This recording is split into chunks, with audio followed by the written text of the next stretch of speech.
What's up, nerds? So I finished the season finale of House of the Dragon, and I just want to say that, we got a lot, but then we also didn't get a lot. I really feel that the Warner Brothers and HBO, they need to put some more money into this show. I understand that we only got 8 episodes this season, which was fine, but we really needed to see a big battle, whether it was in episode 7 like they normally do, or in this final episode, which we did not get. It's fine, I guess, but at the same time, I just go, we really needed that, but because I feel like people that say the show is boring might say that this led to nothing.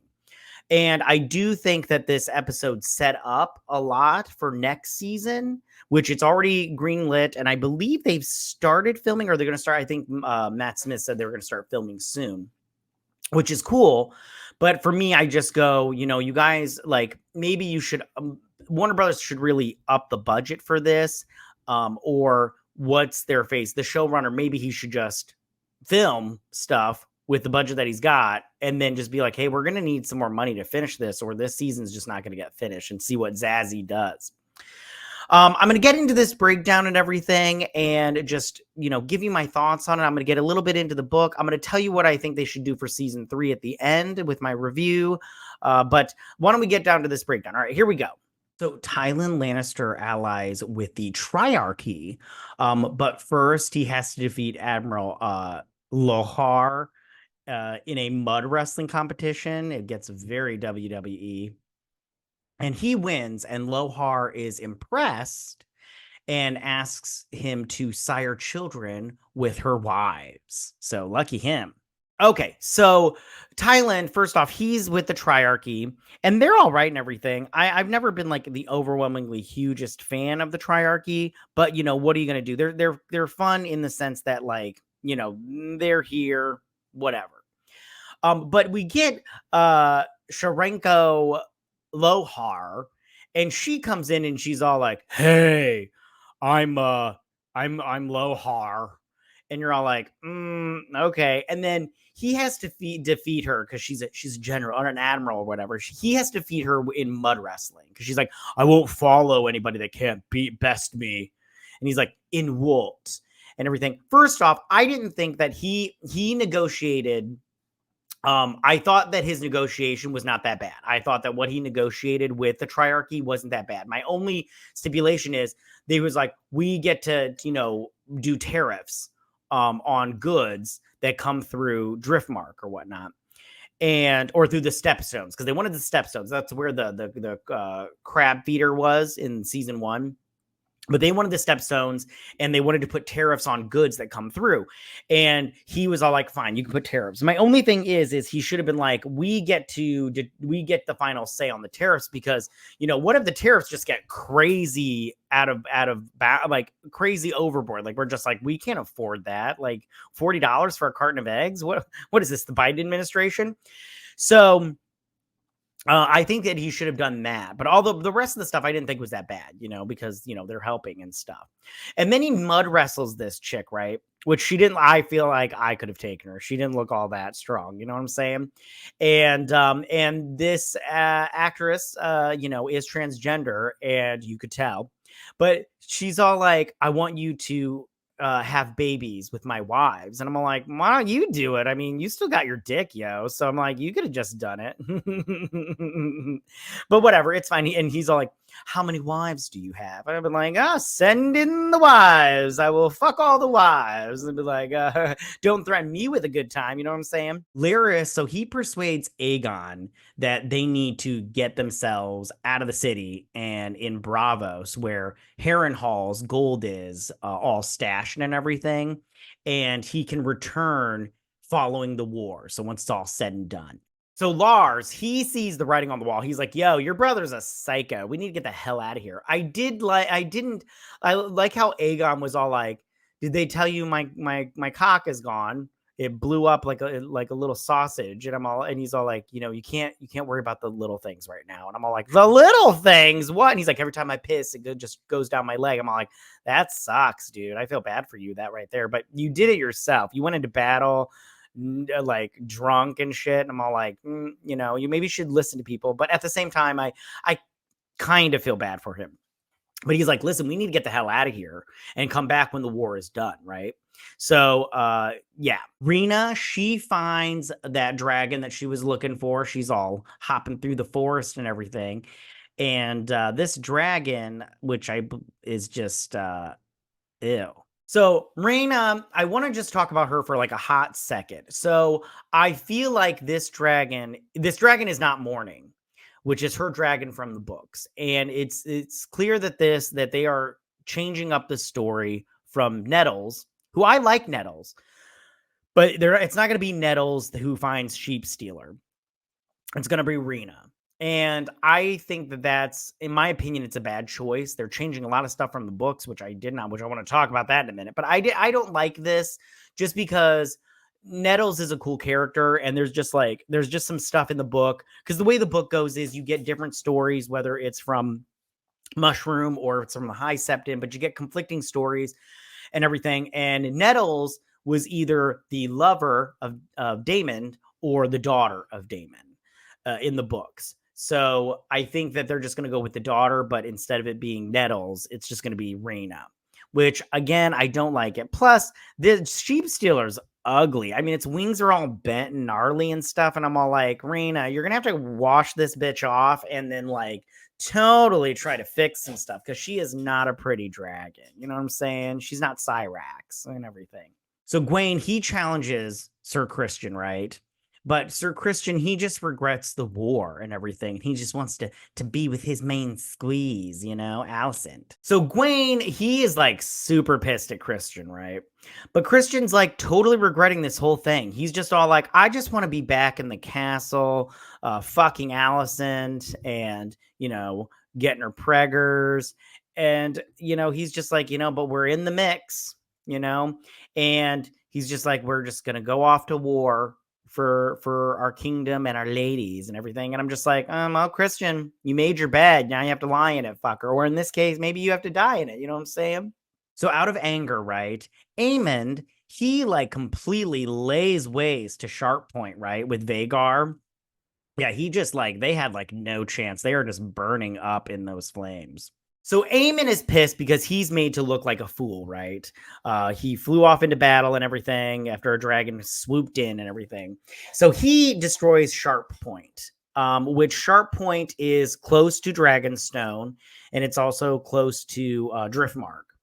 And I mean, it's fine, but like, it's like, you know, you keep burning up your country. Nobody's going to want to follow you after that. Like if I was on Sharp Point, if I survived, I'd be like, I don't care if we lose. I'm not following this asshole. I'll tell you that. That's for sure. So yeah, so he destroys that town. So Rhaenyra, right, who hoped her dragons would deter the conflict, she ends up declaring war because there's just like no other choice. So Rhaenyra thought that by having the extra dragon riders, the 3 extra dragons, that Aegon and his and Aemond would back the fuck off. Nope. She did not read the room, because Aemond is pissed, and so she's all like, okay, now there's no going back. We gotta fuck these assholes up.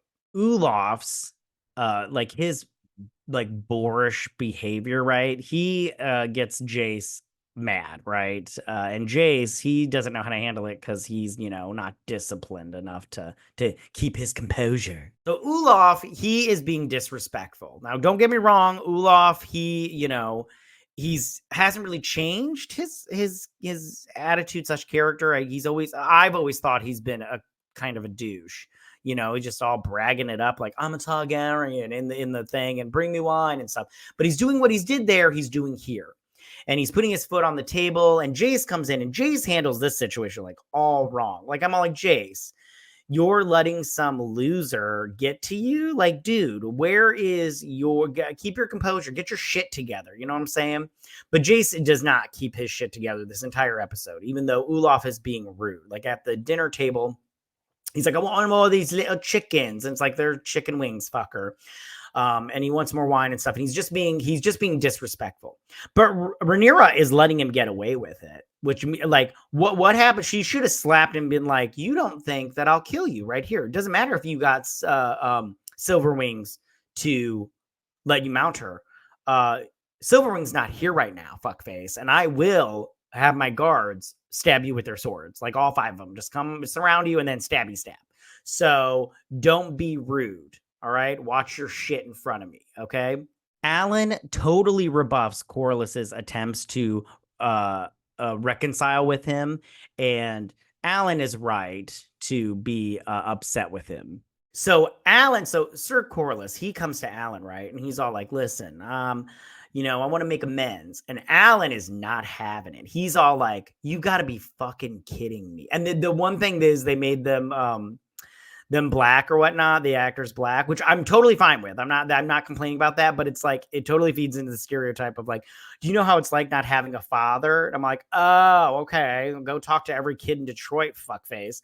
Anyways, so he's all like, watching you pass through with your highborn son, and my mom has to like scrape for scraps and shit. And I'm all like, oh my goodness, Alan is giving you the business, Corlys. And so he's pissed off, right? But they're gonna get on their ship, which he's renamed, the Queen That Never Was, and they're gonna go off to battle with the Triarchy Armada and everything. And it's gonna, I'll tell you, we'll talk about that at the end. Rhaenyra and Adam, they fly to Harrenhal, right? After Simon Strong sends a warning that Daemon may be disloyal. So Rhaenyra, she gets word from Simon Strong, right? That little old fat guy or whatever at Harrenhal, and that Daemon is raising an army, but he's calling himself king, and he's not going to be faithful to you, honey. So you need to get your ass over here, like toot sweet. And she does. Her and Adam, they fly off to Harrenhal.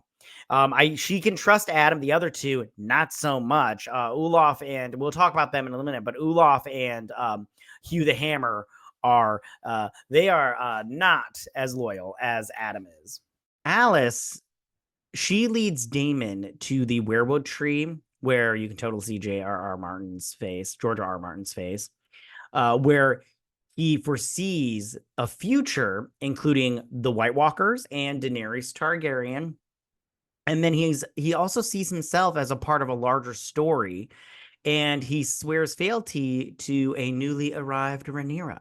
So Alice, she brings Daemon to the weirwood tree, and I didn't like this part, and this is why.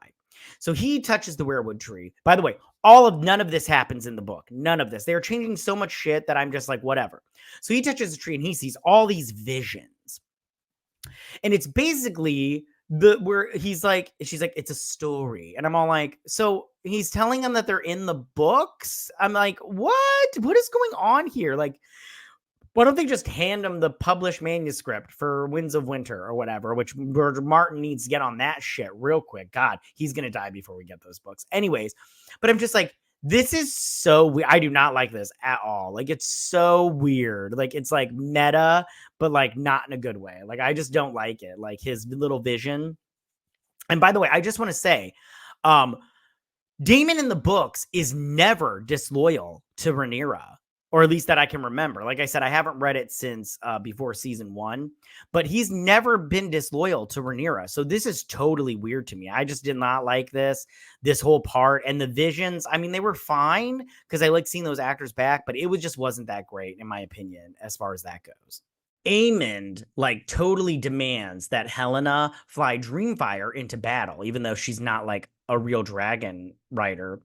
And she refuses, and she predicts Aemon will die in this war and says that killing her will not alter his fate at all. Aemon, he's acting like a little bitch, right? And he's all like, yo, Helena, you need to fly with me and everything. And his mom's all like, you need to calm down and let go of her and everything. But then he comes to her later on. He's all like, you're my sister. We need you to fly with us and your dragon. Come fly with us. And she's all like, no. She's like, I'm not doing it. She's like, she's like, you will die in below the god's eye. And they're like, they're spoiling it. But if you didn't read the book, like normies, like my wife didn't know what they were talking about. And I had to tell her, and she's like, oh, okay. Like, and she told him he would die. And you just like right now, just if you've never read the books, just assume everybody's going to die. Just assume it, because a lot of people do die. Like if you like a character, it's the Game of Thrones, your favorite characters die all the time. I mean, everybody loved Ned Stark, but Ned Stark died. So So she tells him, you're going to die below the god's eye. And that rhymes. And she's like, you could kill me, but that's not going to change anything. So it was just kind of like, I was like, whatever, it's fine. But at the same time, I'm just like, okay, cool, whatever. Yeah. Aided by Oral, Alicent sneaks onto Dragonstone, like a vice versa of Rhaenyra. And she offers to surrender King's Landing to Rhaenyra. And Rhaenyra replies that Aegon must die to ensure this transition, a son for a son. So Alicent sneaks onto Dragonstone and she's like, hey, I want to end this right now. My son's a psycho. And Rhaenyra's like, oh, now you want to end it now? I gave you the chance, but you didn't want to end it.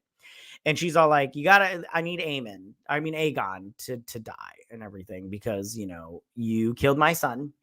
And but there's just no end to this war, which this did not happen in the books, by the way. Alicent did not go to Rhaenyra because she's all like, listen, I'm going to help you get into King's Landing when the time comes.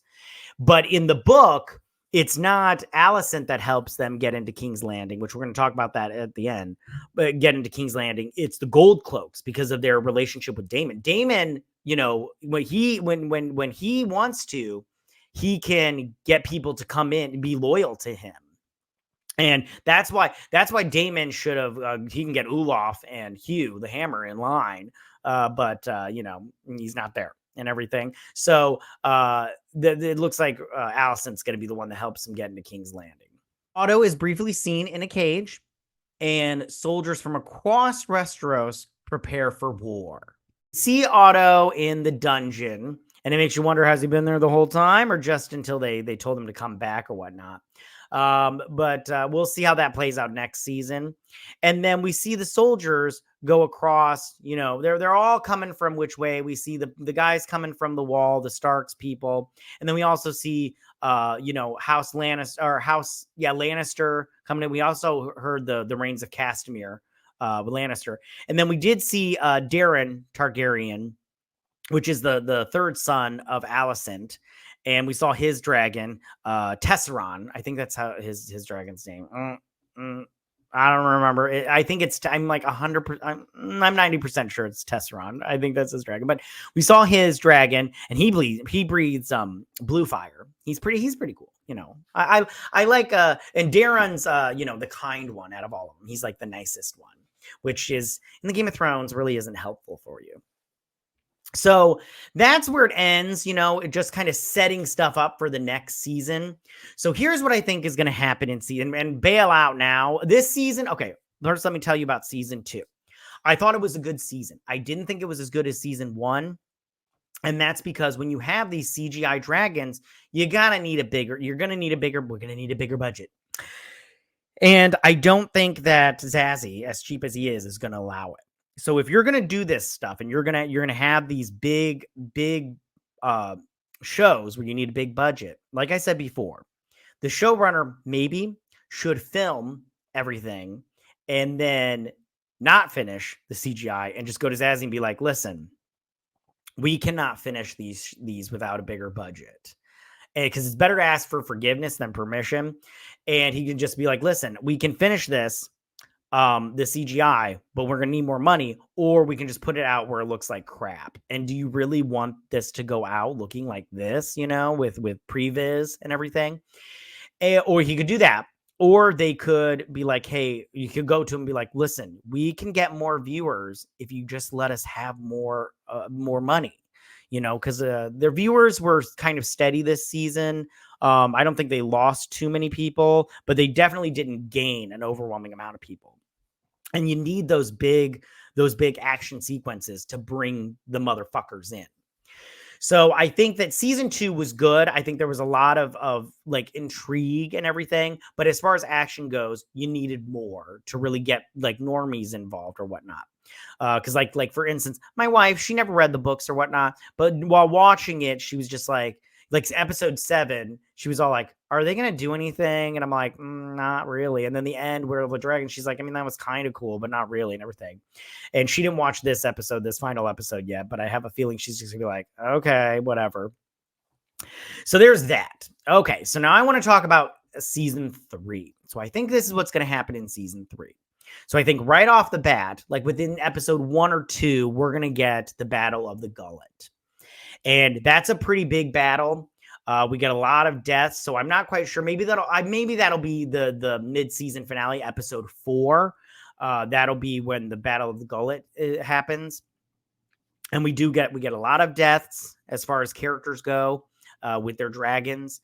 And it'll be a big battle, so that'll be, good.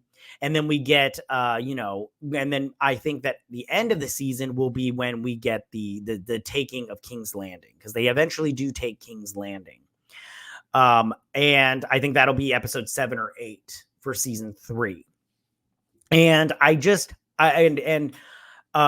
okay, so Olaf and Hugh the Hammer, they will eventually betray Rhaenyra, because Hugh the Hammer, he sees himself as the future king of Westeros. Like he's talking about how he wants to be a lord or whatnot. And he sees himself as a king because there is a prophecy, and nobody really knows who put forth the prophecy. It probably was a Targaryen, they say, or whatnot. But they put forth this prophecy that a fighter that uses a hammer as a weapon will become king, and it's not a Targaryen. And I'm paraphrasing the thing because I can't remember exactly. So Hugh thinks it's him because he's Hugh the Hammer. His weapon of choice is a hammer in battle, but it's really a prophecy of Baratheon, and not Hugh the Hammer. So Hugh the Hammer, he does eventually die. So does Olaf. Because Olaf's just stupid. He's just like one of those dudes that's just all like, he's resting on his laurels, but his laurels aren't that great. And I think, so going into season 3, I think that we'll have those 2 episodes with the big action sequences, but I'm just saying that they need to have some more. There are some other stuff in there that they can do, but I just don't, and again, I don't see this going past. I really think they need to, season 4, maybe that should be the end of it, because I just don't see how they can keep stretching this shit out and expecting people to come back when they don't have big action sequences. Now, I'm fine with it, with the the smaller, like Rook's Rest battle. I thought that was good, and I'm fine with that. But when you get people that haven't read the books, I think that that's going to be a problem. And plus, when you do get the battles from the books, you gotta do it right, or don't do it at all. So we'll see what they do going forward in season 3 as far as the budget goes. I think they said that that's going to be an 8-episode season also. But I really do hope that they up the budget and they really give us more action and CG with the CGI and stuff. But that is my review of this and my breakdown of this episode. Again, I thought it was pretty good. It just wasn't, action-packedy, and it did a lot of setup for season 3. I just wish we had a little bit more. You know what I'm saying? But it's fine. I'm ready to go forward, but they need to take a step back and reassess the situation. You know what I'm saying? But tell me what you guys thought about this episode as a finale. Did you like it? Did you not like it? Did you think it was like, nothing special, like you know what I'm saying? Or did you think it was great? How did you feel about them setting it up? Who was your favorite character? What was your favorite scene? All that good stuff. Tell me what your favorite dragon is, because I always like talking to people. I personally, like I said, I've always said before, Caraxes is my favorite, the red worm. I just like the way he looks. I think he's got a great look. But Melee's was my second favorite. I like it because she's also red, and she's big. I like it big. But no, Caraxes is my favorite. He's for sure my favorite. But tell me what you guys thought about this. Go ahead and leave all your comments in that section down below. If you like this video, go and hit that like button. I won't mind. If you're to my channel, please hit that subscribe button. I'd really appreciate it. And we'll see you guys on my next House of the Dragon video, whenever that is. You guys have a good day. Bye.